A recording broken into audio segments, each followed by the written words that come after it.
audio. I cannot hear you yet. I can't hear you. Yung kadungog.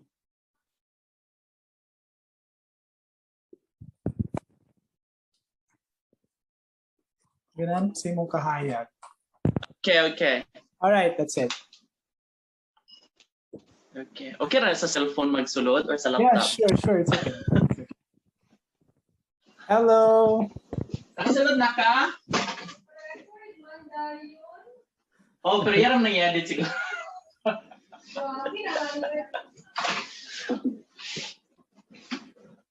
Alright. Good evening. Madungol ako tingong sa pikas.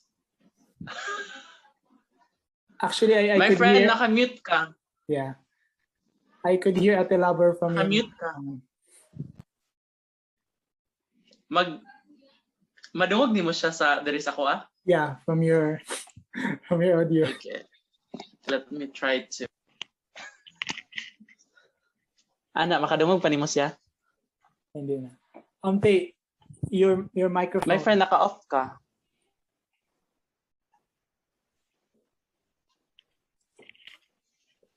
Hala, oy mo ro Okay, great. Titi lang tayo. Tayo, kabalo ba ka? I just finished my training. The stress na gito kayo. Oh, busy. Tayo. Miss you guys. Work from home, ang good. Yeah, I think so. So, mayong gabi sa inyo, ha? Mayong gabi. Mayong gabi. Right, so actually this is my second episode of my podcast, wherein I actually invite some people to share their experiences in life which would somehow, inspire other people. But yeah, I know, I talked with Roel. I think the word inspire really, kanang murag bugat kay paminawan ba nga. So, di mo kay ko successful or something like that, which is really true. Like I was once invited to become a speaker, kay successful na daw kay ko, something like that. And I was like, successful, wakoy kwarta, something like that. So yeah, so basically, we just want to share our experiences, and I would like to introduce you guys to the listeners or to whoever would like to listen to this podcast. So these two people are actually, I think you are one of the first people that I've met here in Vietnam. And I think it was really God's guidance because I met you during my Mokbay visa run. The visa run, correct. Yeah. So actually, nakita lang tabong duha sa unahan. Like, you guys look familiar to me, and I felt like nagpaduol ko sa inyo, ha, and then I heard you talking in Bisaya. I was like, oh my God, mga Bisaya, I hope dili sila mga snob. And yeah, dili gid mga snob because you really helped me, I think it was my first visa run experience. So I was able to get through that because of you guys. And knowing your stories as well, I felt like there's a need to share your stories to other people because way back that time and until now, I'm still inspired by how old you were when you came here in Vietnam. So, ladies and gentlemen, we have today Mr. Roel or Mr. King, and of course, and Miss Laver. Hi. Yeah, I consider them as my ate and kuya, but I'd like you guys to introduce yourself. Like, I know that you are coming from Bukidnon. Siguro yes, Roel, exactly. Okay, can you introduce yourselves? Let's start with ladies first. Okay. Okay. How to introduce? So, my name is Laver from Bukidnon. So, way back in Philippines, I am a graduate of Bachelor of Science in Secondary Education, major in General Science. And I had 2 years experience there teaching in private school. And while I'm waiting for my appointment sa DepEd, here comes Mr. King invited me to join this Vietnam journey. So, kada lang I'll stop there. Okay. And I let's listen to Mr. Roel also. Okay, that sounds interesting. Nandamay sa journey to Vietnam.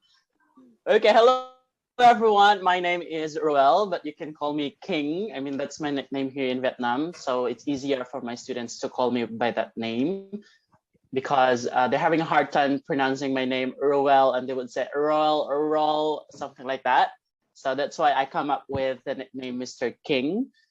And I also come from Vietnam, no, from the Philippines, Maramag Bukidnon. Hikulbaan. From Maramag Bukidnon, and before nag-ani Vietnam, I worked as community organizer in some remote areas in Bukidnon, like madto og Bukid jud for that work, and I worked for 2 years there, and then niabot sa time nga I want something new, and then niabot ning Vietnam nga idea. And since Laver that time also, she was teaching in the Philippines, but then she kept on asking mag new job ta, something like that. So, okay, then let's go to Vietnam. So something new, you want something new, then let's make it really new journey. So mo taging na ko siya nga mag Vietnam ta, why not? I think in a way murag the same na kong story sa inyo, like nisunod lang ko sa inyo, like 2 years lang po ko nag-work sa Philippines, and then after that I felt like I need to be somewhere else. Murag the same tawag fire sa tong heart, like let's go somewhere. But Kira, like you said you are not an education major, right? Yes, exactly. Correct. So what I studied as a sociology. Yeah, I studied sociology in the Philippines in Central Mindanao University. And I don't have any idea or background about teaching, but look where I am now. Nako di sa Vietnam nagtudlo. So it's very impossible to believe for some of my friends nga what nagtudlo ka sa Vietnam, nagteach ka og English sa Vietnam. Kabalo ba di ay ka mo tudlo? Something like that. I've got that feedback from my friends before, but since I believe in myself now, I want something new and I want to try this path. Maybe this is for me, not in a way that formal education usually do, like in schools in the Philippines. This is what we do, but I know in myself that teaching English here in Vietnam as ESL has a different way. So I think that's the reason why I decided to push this idea mag-teach diri sa Vietnam. Though wala ko'y background or experience before. And I think I have the confidence na kaya nako. So mura gid to akong gipanghawakan siguro ato ka time na I'm very confident to talk in front of many people, because as community organizer I work with older people, older than me, even older than my parents. I have to talk to them and tell them exactly what to do to help them and to improve their lives. So with that experience, I think that also, helped me to become a matured person and able to talk with strangers and older people. I think that's the only drive that I've got. Good. So if we're going to mag-tracing if we're going to trace, Ate Laver heard the opportunity from Kuya Roel. So where did you get this information about opportunity teaching here in Vietnam? Kuya Roel. Facebook? Facebook, really, from social media. Pero di ba, it's a scam. Yes. Facebook through an agency. So and then we later realized that medyo na scam gid mi gamay. Di lang na mention kay basig ba. Dako gid siya. So thousands daw. The lesson thousands of thousands. Kasi sa tong lesson dadto no. We need someone here. Dapat nag-contact ta or nag-inquire ta sa uban before ta nag-go. Kaya di ba? Dako gid siya. Yeah, we verify. I think like from Bukidnon, I think hindi siya, murag dili ra pud ka siya nga, pero once nga murag nami sa point nga we want something new, and uhaw siguro mi or gapangita mi ba nga dapat na change. And nituo dayon mi sa mga istorya nga mo ni siya pag manhi mo Vietnam, we will help you, we will guide you. Kay di ba sa ato pag mga agency kay mo ni tang buhaton, they will help you to find a job, to go to the country that you want. and then they will assist you all throughout until nga ma-settle ka sa country. So mo to among gipanghawakan kibalik eh. So upod may nga ni gi-prove po nila nga mo ko nimong ma-experience, and then we realize later on nga ay like na. I think as young pero actually no, because of that daghan mi naila. Kay daghan may mga friends because daghan di ay pud na scam, di ba? So murag dili lang kami. And hindi kami nag-iisa. Oo. The worst thing is kanang mas grabe na ilang experience sa amua. Nang dili lang dito na human ilahang scam, pero sa ilaha di ay kay they started here nga is really scratch na nasa province, wala sila sweldo nilayas lang sila, nga na ba. Thanks God nga kami dili kami ana nga point. Pero through that kanang dili man siya agency, murag ano lang siya, assistance lang siya for travel. Pero tungod ato daghan kayo mi na-inspire nga mga tao, daghan kayo mi na-inspire nga mga friends pod nga gusto mag-venture diri sa Vietnam ingon. Yeah, actually when I was thinking about our topic for tonight, wala sa kung una-una ng scam, pero you know, like talking about when we were still here, like the first time scam nga topic is very very famous, right? So it's good to know, so that, and it's good that it's here in our podcast, so that you know we could share experiences to other people, so that di siya mapareha sa ato, for example. And you said that the main purpose going here abroad is to have another opportunity, something new. Pero unsa gyud ang other practical reason, like why would you want to go abroad? So I'd like to hear it from Ate Laver. Of course, when we say abroad, big opportunity, big money, financial freedom. So while waiting sa different appointment, so I decided, okay, so ingon si my friend na, okay, let's start with this journey atong Vietnam venture ko hay. So of course, our goal is financial freedom yun ta. Okay? But so far for almost 5 years, good news. Financial freedom na ba? Wala. But siguro one of our achievements here is nakapag-travel. Okay? Okay, na-met og mga dahang tao. Of course, we are able to invite and among mga parents, among mga to come here to visit us. So, I think ano po siya achievement siya.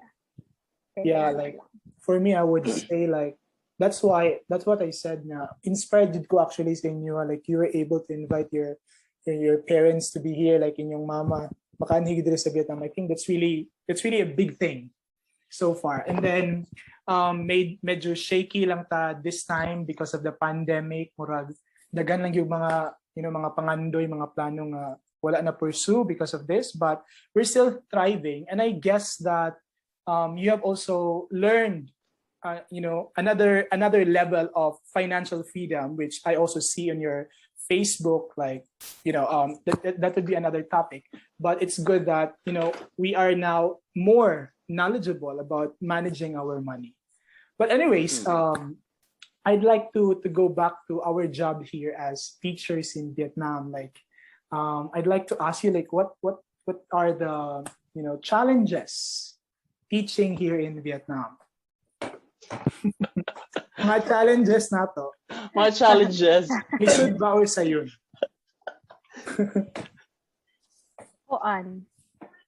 In dealing with students, for me, because I was a international teacher in science in secondary international school, maybe the big challenge is the students are get used to foreigner, okay, especially Western, Filipino, Indian. So they're not focusing actually sa international program. Okay, sometimes they don't care during the exams, review, and then the worst thing is, for example, ang principal or ang manager mag-visit. So, unsa man imuha as a teacher. So, sometimes, especially on my senior high school, okay, pretend you're studying, just open your book. So, one big challenge for me is the students. Okay, the students. Also, discrimination. Because if, for example, Indian, Filipino, like that, so they don't even care. Asian. okay, Asian, okay, mostly. So but for me, when I when I get here in Vietnam, actually wala na ko ga huna-huna nga kanang students ko ano bitaw ay actually student center man siya, but speaking of abroad, ingon ko, okay, for money. Ano na lang yun, for money. Bala na ng mga estudyante dira. If they don't even care, okay, basta I'm doing my job, okay? But ang ako is, okay na ako isweldo. Okay. Actually sa most of my colleagues, inga na pong gihuna-huna. So big challenge nga kanang international school ba nga ang mga bata, gabi naka-brat, gabi kanang disrespectful na kaayo. Nga. Yeah. So That's right. Students, what can you share about those problems? Do you have the same experiences? Sa ako, lahi siya because sa Yaha International School, sa ako man good because I don't have any background when it comes to formal education. So wala jud ko nag-try nga mag-apply sa formal school or sa international school. So that's why I just landed in ESL language centers, and then naipoy public schools but part-time only. Kanang mag-cover class lang kibali ba. So sometimes I offer nga mag-focus ko sa public school, but I tried once for 1 month only somewhere in District 11 pero dili na ko kaya. I mean, the point nga ang mga estudyante, sakto tong gingon ni Laver, ni my friend nga, ang mga estudyante kay mga dungol. Okay. Dungol kaayo, as in kanang saba yung mga gahi og ulo and mga sabaan kaayo, and in mind kay ako manggod kay murag stricto bitaw kay ko, and wala ko sa kanang nga sabto nimo kay mga estudyante sila, mga bata pa sila, so dapat sabto nimo as a teacher, you have to understand them. Sa ako kay no, this is what I want, and dapat igurari po ilang buhaton, so dapat mo follow sila kung unsa ang gusto sa teacher. So ang gakahitabo, permi ko stress kada uli. So I'm to exactly gayon nila Verga. Don't mind about the students a lot. I mean, don't focus on them a lot. Ayaw sige una nga basig wala progress mahitabo, basig magka-stress lang ka every day. Ang importante is makay sweldo. Nga na. So sakto, and it changed also my perspective when it comes to teaching here in Vietnam. So gina-chill na lang nako, and sa focus mo ko sa language centers, so mas dali siya, mas easy siya, and since limited lang ang students and most of my students are adults, so mas ganahan sad ko kay adults ba, medyo dili ko into kids. I don't know, kumbaga dili tatanan parehas, daghan ko nailang ang mga teachers nga mas ganahan daw sila sa kids kaysa sa adults, kay dula-dula and for fun ana lang, pero sa ako kay medyo bali, which gusto ko fun, gusto ko dula-dula, pero dili with the kids. Kay not medyo, but very impatient to go. Labad, very impatient to go when it comes to kids. So, adults, mas dalian ra ko, and easy lang siya. Kung gusto sa adults and as like problems, I think mas kaya na ko i-handle ang problems with adults than problem with the kids. Yeah. So, like good siya. So, my thing is, it doesn't mean kung education graduate ka or you have experience in teaching. What matters is how are you going to handle the situation when you're here na. So let's say for Laver, international school, but for me in a language centers, but we're dealing things in our own ways, and I think that's what we have to understand. Nga dili tanan pareho og mahitabo kibalik ko man hitaw Vietnam. Yeah, I think so. Like whenever you come here, like it's a whole new world. Like even though ni graduate kag inani mong award in college, like when you get here, like no one would ask if you're cum laude, summa cum laude, or whatever, right? So it's another level of proving yourself to them. Like you are really a good person, and then you could do this kind of things. Like you could teach something like that. You're good. So I think sa first months rapod nang maglisod ta sa kalabad sa mga estudyante, but later on, you've been here for 3 to 5 years already. For sure, we already know how to manage the class, right? Pasagdaan na lang, like I would agree with you guys kanang may mga students ng mga pamati, mga pilingon, like saba kaayo, like bahala mo pagsaba mo diha basta kaya ko dili magpudlo ko diri. For those who would like to listen, mamati lang. Correct. Kung di mo mamati, bahala mo diha basta kaya ko gibayaran ko. Like that. Sakto. Yeah, so let's fast forward sa beginning phase na to the pandemic season. Like, for sure, dagan kay nabago sa pandemic, right? Like our jobs have been affected. Like ako personally, until now, my salary is no work, no pay scheme. So it's very difficult during this time. And yeah, I would like to ask you, like, what are the present challenges? Like it's already a year after the pandemic, and how are you coping up so far? So, Katisha, would like to answer first. What are the challenges so far since last year, 2020, until now? And what are our realizations? Oh, my friend, go ahead. Ang pangutana, naka-cope up ba until now? Naka-cope up na ba? Sakto. Wala pa day ka cope up. How are we surviving? Wala pa. Okay, so happy anniversary no pandemic. 1 year na gyud ta. So pandemic happens actually December 2019, pero diri sa Vietnam it's February to March because we are in the Philippines that time. So sa Philippines pa lang struggle na because my friend nag-stay ta dito sa Philippines for 2 weeks, right? 2 weeks. Oh, 2 weeks. Amo ang stay dito is 2 weeks, pero ako naka-rebook ko kaduha until nagamit akong rebooking, so nag-book na pug ko. So speaking of kwarta, dako kay ko gasto. So I decided to come back here kay mula ginatong una-una, maybe the border will be closed. So pag-abot na mo diri, thanks God nga wala pa siya na close ang border, naka-ari na mi. Ang problema when we came here na with my friend also, akong colleagues sa international school, wala mi klase. And of course here in Vietnam, mostly sa toa, even international school, even ang mga centers, no work, no pay. So the reality is we don't have savings fund that time. So pandemic really teach us a lot. Okay, so and that time my boyfriend came here that supposedly just visiting me for 2 weeks, pero ang iyahang flight was canceled 3 times until nahibala na mo that I was pregnant. So again, very stressed. Okay, grabe ka stress.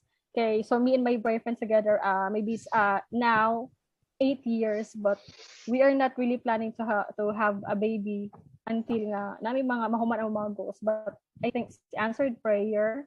Tapos, so the pandemic, nag-start pa di ay ito siya. So from I'm very pregnant that time until now, nga nanganak na ko, still ang pandemic gihapon, no? Pandemic gihapon. Sabi kayo, pandemic gihapon. So COVID baby gid siya. So pandemic really teaches a lot. Kanang nahimo kong prayerful, ana bitaw. Kanang gahuna-huna mi my friend ba. Akong mga investment ka mga bags nga walay pulos. Kasi gitabang during sa pandemic wala. Ang ato mga travel tickets noon memory shop, pero atong hunaon dapat gidi ay nga wala magutan nag-anticipate na mahitabo ni, pero savings fund is really important, no?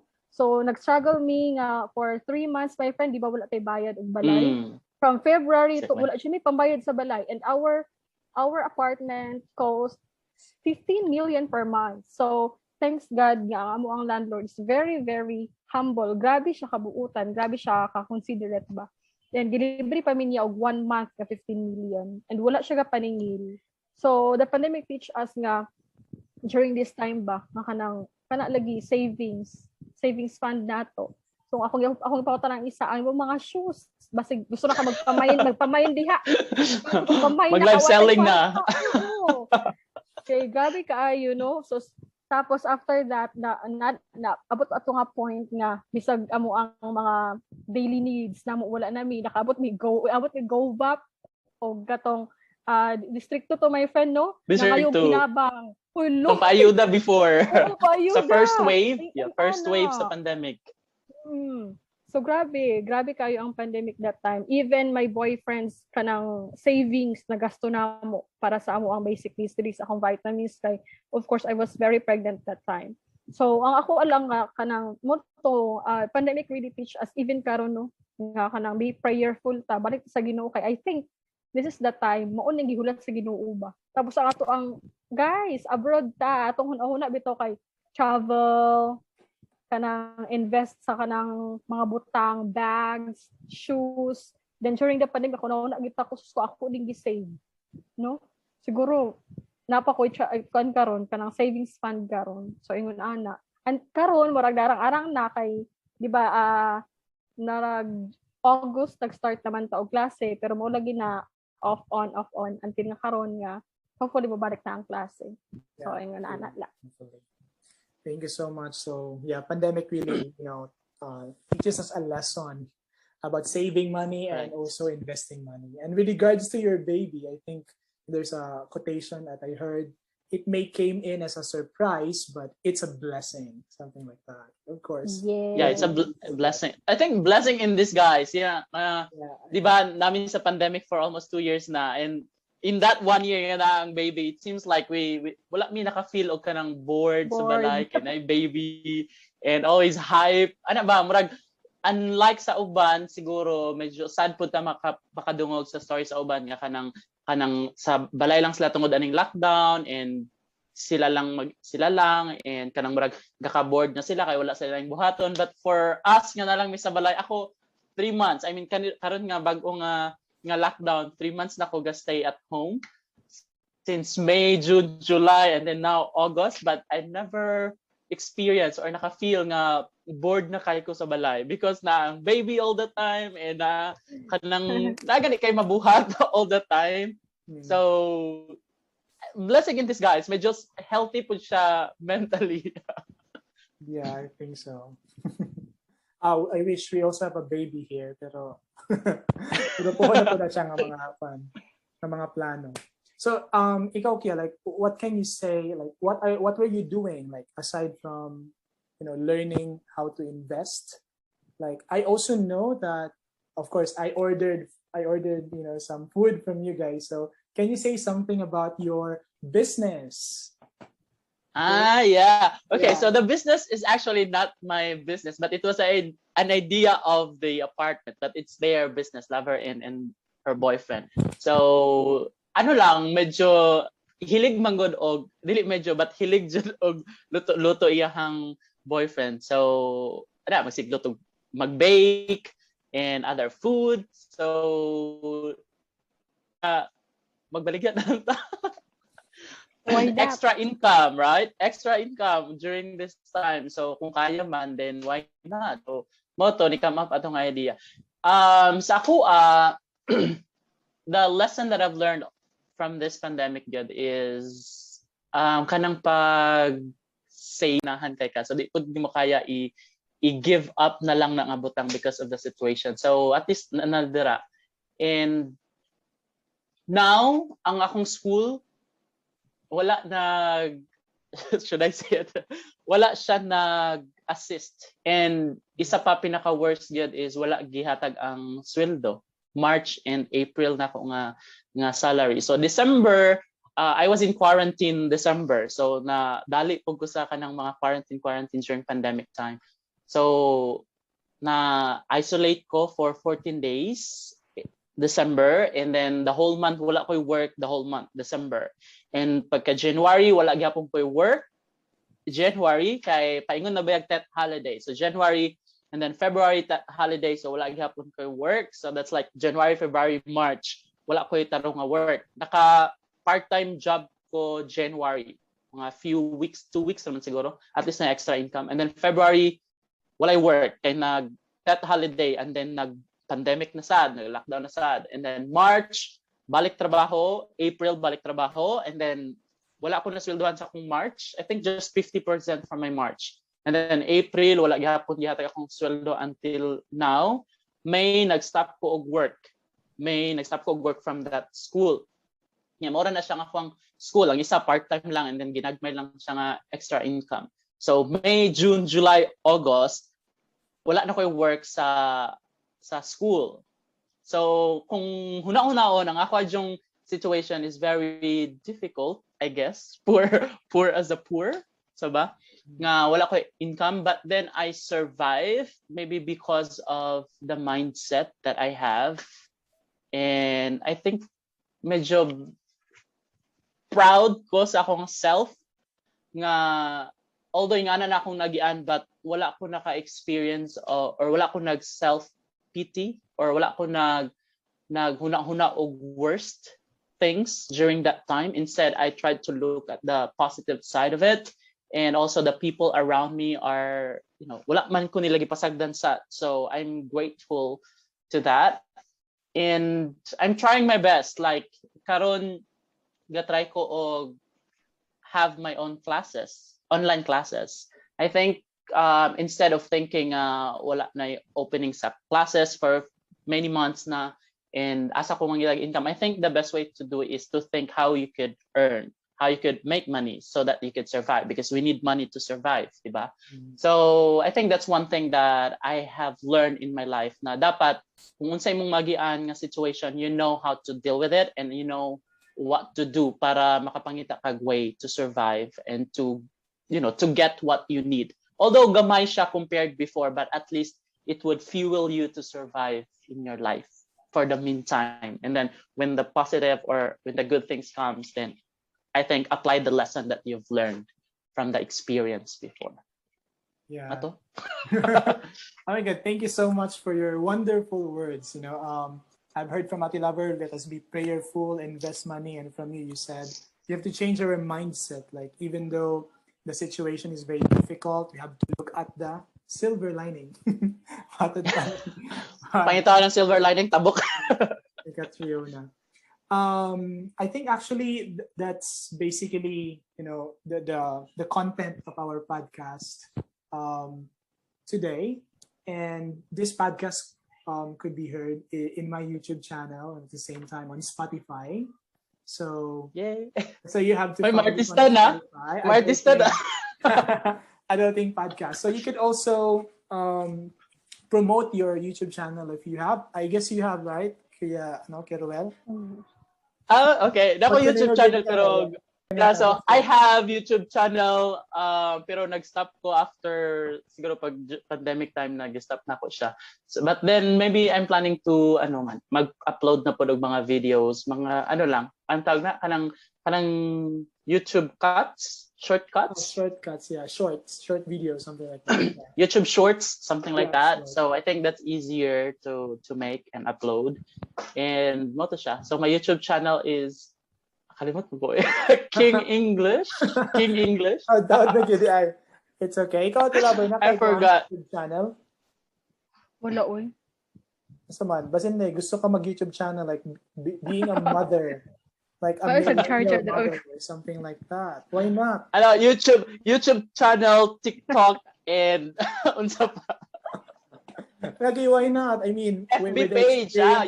I have FB page DI for online classes. So for those students who want to learn, come on. Yeah. So guys, what are you waiting for? Please like our social media, accounts. And for Ati Laver, why not? Like we've been through a lot of things, and then siguro wala na mga butang di na to makaya. Like grabe ang pandemic sa to like. Of course, we could be TikTokers, we could be, YouTubers, because we are teachers. We could be businessmen, and I really hope that we will be successful in our own different businesses. All right, yes, so pohon. Yes, thank you so much for being my guest sa ako second episode sa podcast. Like this is entitled Adulting Talks. So Adulting Talks. Like, ulahi nagisaba ang kuan ang title. Ang istorya man so good. Wala siguro ko kadungog. Yeah, but this is actually Adulting Talks. Like, we are still at the early stage of adulting. Quite late na gamay, pero still for sure the values that we've learned, I hope the listeners would also apply it in their lives. Yes. Hopefully. Yeah, So thank you so much. Thank you so much for having us here sa imuhang podcast. Nakaka-overwhelmed. Yeah, it's my pleasure, and you are really, one of my inspiration. So I think, be safe mo kung asa man mo, be safe mo dira sa Tangfo district.